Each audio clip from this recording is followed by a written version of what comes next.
Yeah, I got to meet my angel. And it's amazing, I think back. Hello and welcome to Kept in Her Heart, where we talk about all things faith related. I'm your host, Jenny Fuchs. Today, Nancy's joining us to share her faith journey. Welcome, Nancy. Thanks so much, Jenny. Yeah. It's really exciting to be here. I'm glad you joined us today. I'm really excited to hear your faith journey. Could you share it with us? Yeah, you bet. I was a kid that grew up in the 70s and 80s. I say that because I was just a free spirit. I got to just run around, play around outside, do a lot of biking, be with the neighbors, and just really time to make connections with different people. My neighborhood had a lot of kids, and we had some good church connections as well. I grew up Catholic. I was baptized Catholic. We spent lots of time at potlucks and camping with our Catholic friends, and they would have the guitars out and we're camping and inviting people in to have mass with us and all that kinds of things. So a lot of great seeds were planted when I was young for religion. It was really the way of life that I saw. It was important to my parents that we both lived that life, but then we always served as well. And it's just what we did, right? And another big aspect of my life was Christian music, I realize now. Growing up, I didn't really think that we listened to much music around my house. So everybody would ask, well, what's your favorite music? And I had no idea. Couldn't remember songs and all that, but I did remember my mom vividly having on a Christian radio station that was in the cities at the time, and thankfully is still here now today, KTIS. And we would be listening to that, and I loved it. But it was always like, okay, put on a happy face. You go to church on Sunday. You're a great family. Wonderful things are happening every day. Well, life wasn't always that great, right? I mean, life, as for everybody, had bumps, some low times. And in my life, there was quite a bit of that, actually. There was a lot of family tension. My sister had cancer when she was in high school, and it affected me as well, just the emotional aspect of that. Yeah. And later on in my life, like in my 30s, 40s, I realized that I had also been a survivor of childhood sexual abuse by the hand of a neighbor. And so there was a lot that wasn't happy, that wasn't good. So in my teen years, as I look back, I'm like, that's kind of when the depression sat in. That's when the anxiety came on board, and probably the root of eating disorder type stuff too, right? So I didn't know that for many, many, many decades later. And yet I was so connected to the Holy Spirit and to Jesus. And I think back about Matthew 28:20, and I will always be with you, right?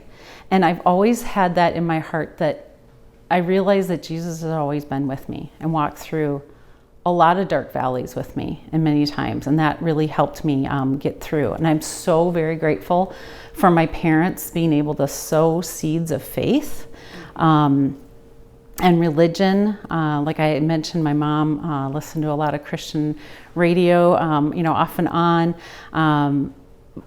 The basic things that I come back to all the time is like, wow, I was able to be in a youth group that made an incredible difference in my life. I had some very difficult, dark years in high school, but my youth group was there, and my youth group leaders specifically, Scott and Char, made a huge difference in my life. They poured life into me. I was able to be a part of a retreat experience called Tech to Encounter Christ. And there's still tech retreats going on around the US. So I highly suggest that. And yet I still had symptoms of the loneliness, the judging of myself. I mean, just that would just spiral me out of control, right, into self-hatred, even suicidal ideation. even starting in my teen years, but continued throughout my life to some different points. And yet God continued to reach in and really speak to me through music, through creation. I absolutely adore nature, love being outside. Those times as a kid growing up, being in the woods, as we called it, literally is a very small strip of trees that were behind my parents' house. But the woods was so important to me. And the people that God placed in my life, I knew another passage that I wrote down here is Romans 8:28. For we know that in everything God works for good for those who love him, who are called according to his purpose. And so, yeah, I got to meet my angel. Yes. And it's amazing. I think back. So it was December of 1992. I was studying abroad. So I was studying in my college, and I was in Rome, Italy at the time. It was a really difficult, dark time for me. I had just a lot of relationship issues going on with people that I was on the program with.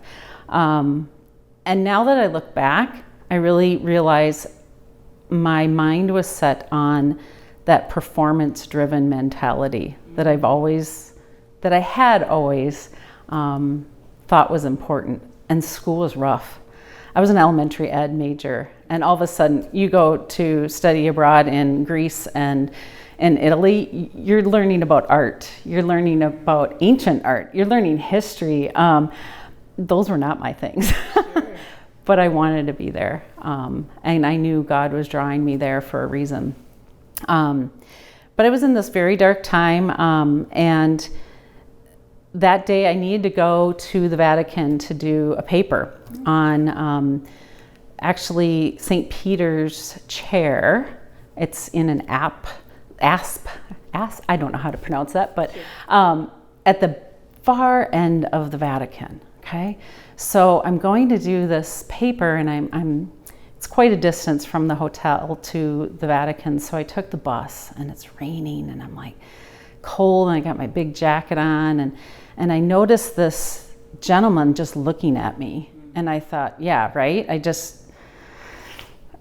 My spidey sense was up, as they say, right? And I wasn't sure what was going on there, but I definitely had some kind of sense, right? And I get off the bus, and if you haven't been to the Vatican, it's amazing. You get off the bus, and the streets are literally made of marble.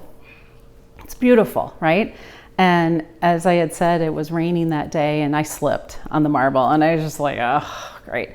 Well, this gentleman came over to help me get up, graciously, and I don't remember what we said, but back and forth a few words, and he's like, oh, you're American. I'm like, yeah.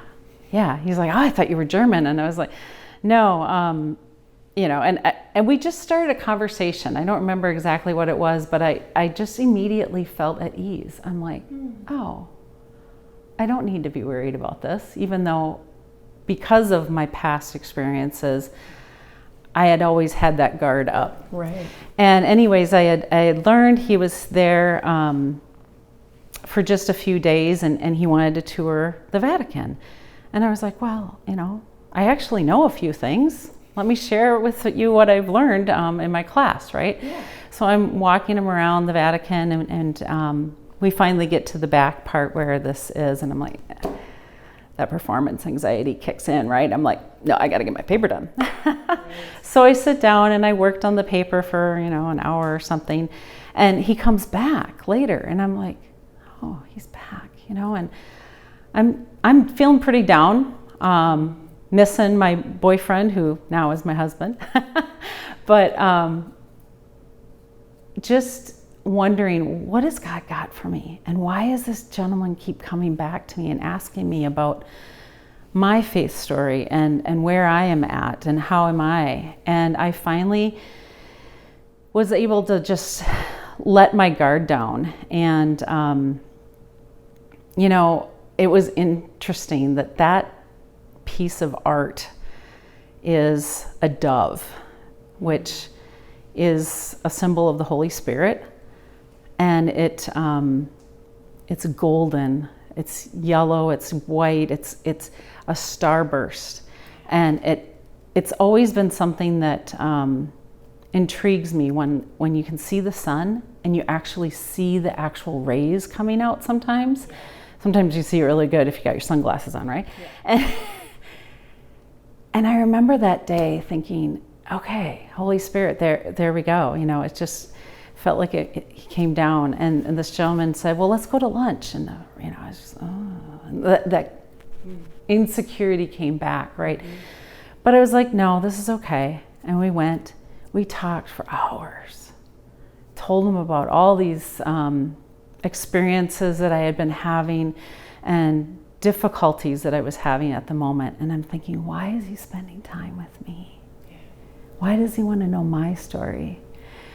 And he shared some things about his story, and you know, the Holy Spirit I really feel like gave me another glimpse into heaven, that it was, things were going to be okay. So we're on our way back back to where my hotel was and back to the train depot where he needed to get to. And he reached out and he grabbed my hand and he said, you are going to be okay. You are a child of God.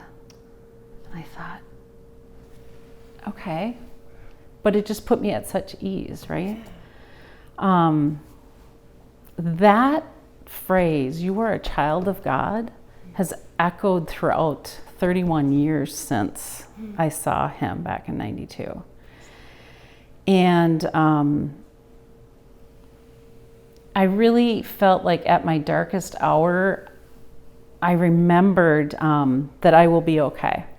And there's been multiple times in my life since then that I'm like, yeah, but remember when God sent that angel to you in Rome? There must be something good. And in those 31 years, I've had a lot of different wonderful things. Ended up marrying that boyfriend that I mentioned earlier. We'll be married now 29 years this coming September. That's wonderful. 2 beautiful boys. A career of teaching for a couple of different decades. Then another faith jumping off story, that career switch. And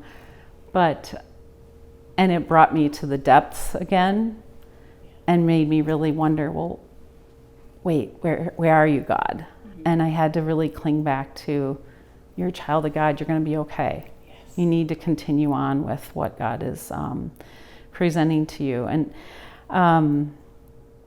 the pressures of the world still, get at me at times. Mm-hmm.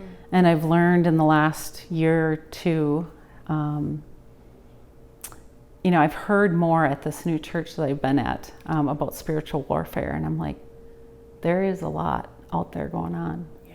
And God has claimed me for him. And I just have to continue to remember that I'm a child of God and battle against that. Absolutely. Mm-hmm. Oh, such a wonderful story. Thank you for sharing that. Mm-hmm. Yeah. You really are able to find the peace, right, and the joy in God by just resting that I'm a child of God. Mm-hmm. Yeah. And we don't have to earn that. That's her inheritance.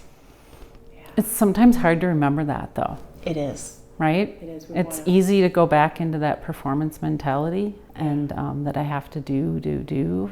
Right. And when I find myself sucked back into that, life gets hard. Life can get dark, and at the same time, relinquishing that to God and just saying, okay, now where do you need me? What else do you need me to do? I think is really important. Yeah. Yeah. And have you found any additional healing, interiorly as you've journeyed with God? Yeah, I would say I've realized that many of my experiences in those low times and extremely difficult circumstances that I was in childhood and even young adulthood, I've been able to take that and use it for good to be able to help other people. I had mentioned that retreat, tech, and there's been several young adults and teens that I've been able to talk to that are suicidal, and I'm like, hey, I don't know what it is like for you right now, but for me, this is what it was like. And because of God, I was able to draw out of that. And now, look, I feel like I'm on a different trajectory and able to go somewhere else. And there is hope. It's not easy. No. It's never easy when you're in those really difficult times. But Jesus brought people into my life to really minister to me, and I feel like it's an opportunity for me now to do that for other people as well. Absolutely. Mm-hmm. Yeah. And God can take anything and bring good out of it. And so, I agree. I've also experienced that, being in those low points and then being able to minister to others from my low points, when they're in it. So, well, we really appreciate you coming and telling us your story. Thanks for coming. Welcome. If you enjoyed Nancy's story and you want to hear more faith stories, please like, subscribe, and leave us a comment.